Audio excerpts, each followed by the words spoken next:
Le cercle RH, notre débat pour parler de l'IA générative. On en a beaucoup parlé sur ce plateau. C'est un sujet dont vous parlez beaucoup. Et d'ailleurs, vous utilisez beaucoup l'IA générative sur votre smartphone, notamment de ChatGPT pour la marque la plus connue. Où en est-on justement dans l'appropriation de cette IA générative? On en parle avec mes invités.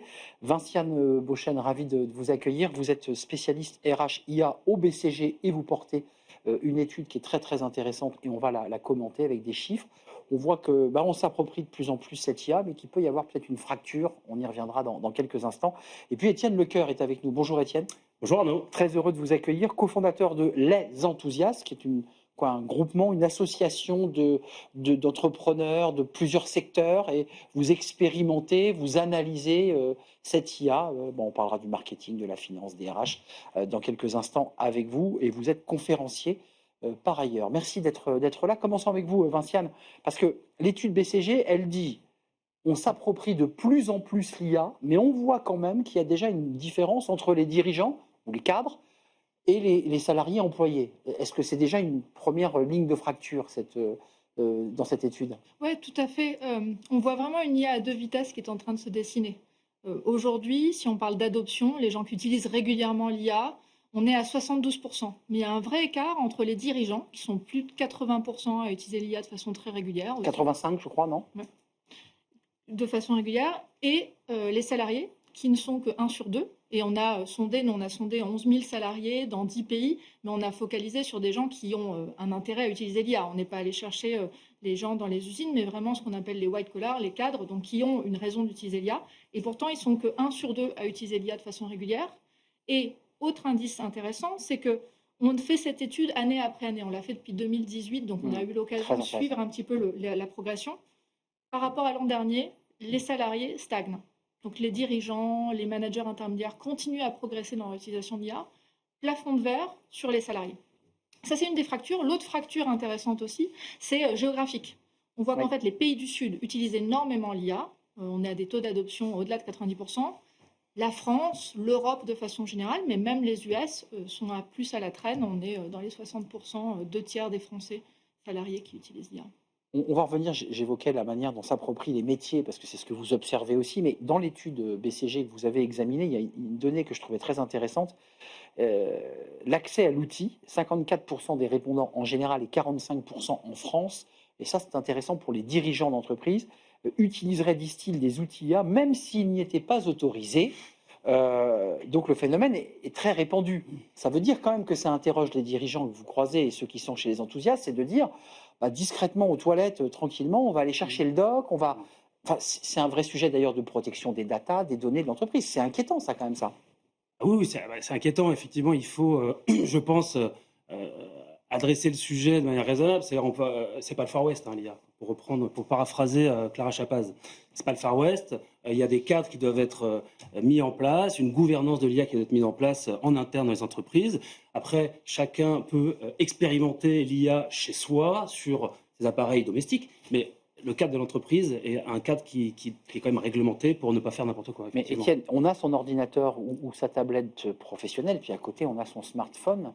Enfin, je veux dire, il y a beaucoup de salariés qui vous disent qu'évidemment, ils sont sur le smartphone et vont sur l'IA pour accélérer leur processus, on va dire, à la rapidité, la compétitivité. Ça se fait. Alors, ça se fait. Alors, et c'est pas très légal, d'ailleurs. Non, mais c'est intéressant parce que nous, à travers cette étude que l'on mène avec KPMG, qui s'appelle Trends of AI, et qui a un rythme annuel identique à celle qui a été présentée par Vinciane, c'est une étude annuelle qui adresse 8 métiers cette année. 4 métiers l'an passé, 8 métiers. Marketing, finance, RH, achat, relations clients, supply chain, risk management. Donc c'est intéressant d'ailleurs de voir les bonnes pratiques mises en place par les différents métiers. En gros, il y a un quintet, mais qui n'est pas dans le même ordre selon les métiers. Vous parliez de l'usage personnel qui peut être fait par certains salariés. Alors c'est bien et pas bien. Pourquoi c'est bien ? Parce qu'une certaine manière, ça rentre dans le scope de l'expérimentation. Oui. On a une phase de découverte, donc forcément, il y a des petits débordements. Ça va faire l'objet d'une note de cadrage, je pense, dans les différentes entreprises assez rapidement. Donc il y a un sujet d'expérimentation qui est très important dans l'IA. Et donc ça, ce que vous pointez, Arnaud, en fait partie. Et d'ailleurs, l'expérimentation doit assez rapidement montrer s'il y a un bénéfice, s'il y a de la création de valeur ou s'il n'y en a pas. On va dire en bon français, fail, but fail fast. POC, oui, mais si ça ne marche pas, on arrête, on passe à autre chose, on itère et on avance. Premier point, ça c'est l'expérimentation. Deuxième point, évidemment crucial pour la bonne mise en œuvre de projets IA en interne, c'est d'avoir attaché une attention particulière à la donnée, la data. Il faut qu'elle soit homogène, il faut qu'elle soit nettoyée, il faut qu'elle soit centralisée, il faut donc une gouvernance de la data. Ça c'est un enseignement très fort. Je pense qu'il y a quelques années... Il y a des éléments qui font écho dans votre étude. Mais il y a quelques années, la hantise de mes clients, c'était le shadow IT. Maintenant, c'est le shadow AI. Et le problème, c'est que cette expérimentation... C'est un gros sujet, ça, quand même. Hein. Complètement, et avec des vrais risques, la data... ah oui, de fuite de données. Mais je pense qu'un autre sujet, c'est cette expérimentation. Elle est intéressante, en effet, pour susciter l'adoption, mais sans formation... Elle amène à un certain nombre de risques parce qu'il n'y a pas de prise en compte de... 36% seulement des personnes interrogées indiquent qu'ils ont reçu une formation de qualité en IA. C'est-à-dire qu'il y a des formations, mais ils disent globalement, ça ne m'a pas servi à grand-chose. Exactement. Ça, hein. Et on voit que ça a un vrai impact sur l'adoption parce que dès lors que vous formez les gens plus de 5 heures sur le terrain, avec du coaching dans le cadre du travail, là, oui. Vous réussissez vraiment à passer un cap et par ailleurs, vous réussissez à éviter un certain nombre d'écueils qu'on évoquait. Mais sur le sujet de l'expérimentation, on voit aussi que en fait, aujourd'hui, on a la moitié des salariés qui utilisent régulièrement l'IA qui nous disent « je gagne 1 heure par jour à peu près grâce à l'IA ». Donc, ça a un vrai impact. Et pourtant, on a aujourd'hui 60% des entreprises qui disent « j'ai pas réussi à tirer de la valeur de l'IA ». Et on n'a que 5% des entreprises qui disent « moi, ça y est, j'ai de la valeur à l'échelle ». Donc, on est encore sur la ligne de crête. C'est-à-dire qu'on fait des essais, on a des cas pratiques, on tâtonne, on expérimente. Quand on parle de l'IA générative pour les collaborateurs, qu'on soit bien d'accord ensemble, ce n'est pas l'outil qui est mis en place par l'entreprise, c'est le chat GPT que j'ai installé sur mon téléphone. Est-ce qu'on parle bien de la même chose ? C'est toujours la même histoire du make or buy. Hein. C'est soit l'entreprise développe son propre LLM, son propre système, auquel cas il y a un cadre, je dirais un circuit fermé, sécurisé, soit on arrive dans une logique qui est un peu moins maîtrisée, qui est moins chère, qui est plus facile à mettre en œuvre, je veux dire plus rapide à mettre en œuvre, mais qui naturellement comporte des risques. Un autre élément peut-être que je voulais vous partager sur le fruit de cette étude qualitative qu'on a menée entre mars et juin au contact de 100 décideurs de ces 8 fonctions, c'est donc le troisième point après l'expérimentation et l'importance attachée à la donnée, c'est avoir le sponsoring de la direction. Alors pourquoi c'est hyper important ? Bon, évidemment, ça va conditionner des investissements, ça va conditionner une trajectoire, mais ce qui est fondamental, c'est que c'est bien être adoubé par le pape, c'est une bonne chose, mais derrière, il faut que l'IA rentre dans la feuille de route stratégique de l'entreprise. C'est pas tout de décréter. On va être... Là aussi, point commun avec l'étude BCG. Là aussi, dans les vous dites exactement la même chose, c'est que si on ne transforme pas l'orga en accompagnant l'IA, ça ne marche pas. C'est du plaquage, ça ne fonctionne pas. C'est ce que vous dites. Il faut avoir une approche en profondeur, en granularité des sujets IA. C'est la même chose. Hein. Dans cette étude, nous, on a réussi à montrer qu'aujourd'hui, seuls 25% des salariés considèrent qu'ils sont encadrés, soutenus par leur direction de façon appropriée. Et là encore, ça, c'est un des leviers les plus forts en termes de susciter l'adoption. Vous nous décrivez dans un moment de transformation de notre société, je ne parle pas des sujets politiques et géopolitiques, je parle vraiment de notre entreprise. On est un peu dans une forme de zone grise, on est un peu dans une zone intermédiaire, vous êtes d'accord ? Mais on revenait on ne sait pas trop vraiment où on va aller là. Ouais. Et on parlait de la création de valeur, qui in fine est la question, puisqu'on parle beaucoup d'adoption, mais in fine, les compagnies qui mettent quand même pas mal d'argent là-dedans, c'est la question de est-ce que ça crée de la valeur ? Pour moi, il y a une vraie différence entre je fais de l'adoption, j'essaie d'encourager les gens à utiliser des outils qui existent sur étagère ou qu'on a développé spécifiquement. C'est de l'éveil, quoi. Et vraiment repenser la façon dont on travaille, la façon dont les processus fonctionnent au sein de l'entreprise. Ça, c'est quelque chose qu'on a aussi regardé dans le cadre de l'étude. On s'est posé la question, quelles sont les compagnies qui se contentent de déployer un chat GPT et d'encourager l'utilisation ? Quelles sont les compagnies qui se posent vraiment la question de qu'est-ce que ça change in fine ? Comment est-ce que ça m'aide à repenser la façon dont je travaille ? Aujourd'hui, une compagnie sur 2 fait un vrai travail de ce que nous on appelle reshape, de réinvention des processus. Et ce qu'on a réussi à démontrer, c'est que dès lors qu'il y a ce travail de fait sur la réinvention, ça suppose plus d'investissement, et ça c'est d'où le point sur la direction générale, il faut investir plus dans la tech, mais aussi dans l'humain, parce qu'en fait il y a un vrai travail de formation, d'évolution, de gestion du changement. On ne l'a pas dit, mais il reste encore des salariés qui considèrent que l'IA va supprimer leur travail. 41%. 41%, on ne l'a pas dit, mais ça c'est l'élément contre lequel, c'est la phrase clé. Oui, d'accord, mais enfin, je perds mon boulot.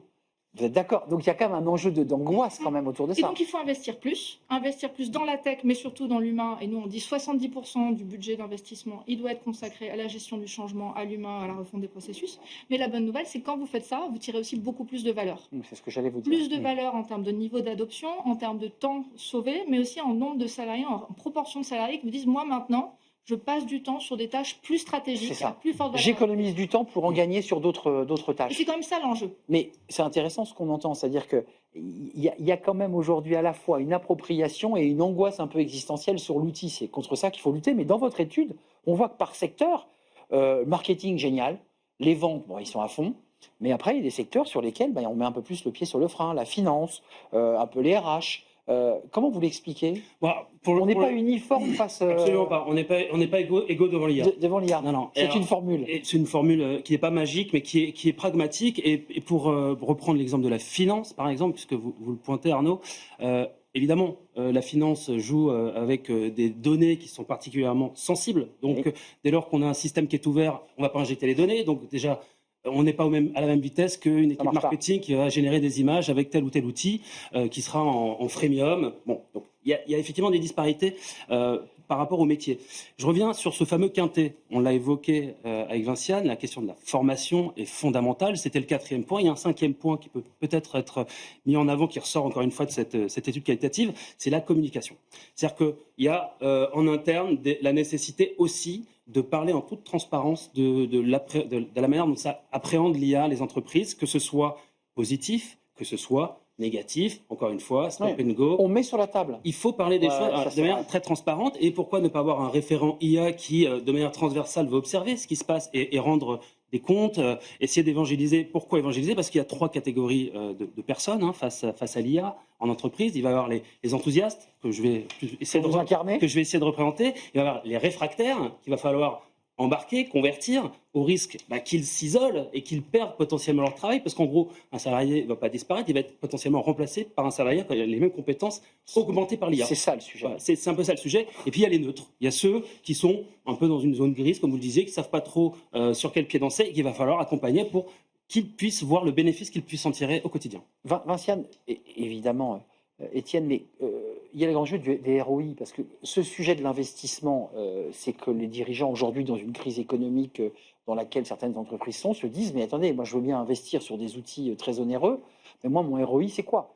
On gagne du temps, mais est-ce que derrière, moi, ça vous avez réussi à tirer aussi la ficelle sur ce sujet? On a regardé, alors c'est assez intéressant de voir qu'aujourd'hui, pour les compagnies qui sont juste dans une logique de déploiement d'outils, pas encore de refonte intégrale des processus dans la façon de faire, etc., ils sont qu'un tiers à mesurer la valeur. Donc déjà, il y a toute une série d'entreprises qui sont en train de faire un chèque en blanc et qui ne mesurent pas la valeur. La mesurabilité d'une action. Après, moi, ma conviction, notamment sur les écarts et l'égalité face à l'IA, c'est que même ceux qui mesurent la valeur sont pas encore allés au bout du geste. On reste sur des logiques très, très court-termistes, entre guillemets. On regarde si on gagne du temps et si on gagne de l'argent. Nous, on pense qu'il faut avoir une définition plus large de la valeur. Travailler plus en profondeur. Et regarder, y compris des questions sur est-ce que ça génère plus de joie au travail? Est-ce que ça génère de l'engagement? Oui, c'est pas que du business quantitatif. Est-ce que je comprends ce qui compte vraiment pour mes clients, pour mes partenaires? Est-ce que je dégage du temps pour aller faire du sport? Non, mais on parlait de dégager du temps. Et on voit d'ailleurs que si on guide pas, les salariés, le temps qu'ils gagnent, ils le réinvestissent là où ils le sentent en fait. Mais donc, le peuvent aussi pour certains. Le peuvent, donc ça finit par être diffus, être très dilué. Mais cette question de la valeur qui doit dépasser la question de la productivité, elle est clé. Aujourd'hui, elle est mal appréhendée au sein des entreprises. Ce débat est passionnant. Il est porté par 2 études passionnantes, celle du BCG qu'on peut découvrir évidemment sur le site du BCG.